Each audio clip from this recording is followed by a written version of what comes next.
Tuchukulie mfano mrahisi tu.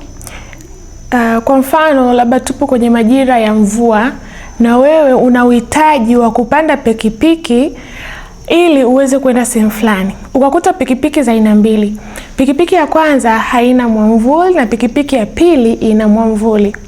Bila shaka naamini utachagua ile pikipiki yenye mwamvuli kwa sababu itakukinga wewe na mvua, ili pia usiharibu labda muonekano wako wala nguo zako kupata maji zikaharibu muonekano wako huko unapoenda.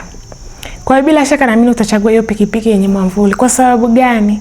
Huyu mtu mwenye pikipiki yenye mwamvuli ameiongezea thamani huduma yake, kwamba anahitaji wateja wake wasipate mvua. Kwa hiyo watu wengi watamfuata sana huyu mtu mwenye pikipiki kwa sababu hamna anayehitaji kuloana na mvua.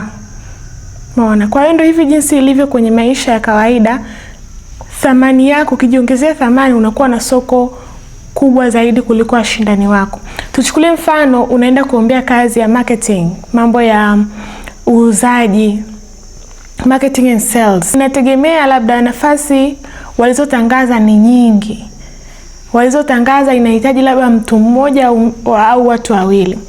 Kwa hiyo ili wewe upate nafasi kubwa kuliko wale wenzako wote ambao wanashindana na wewe, ni vyema zaidi kujiongezea thamani ili upate kipaumbele.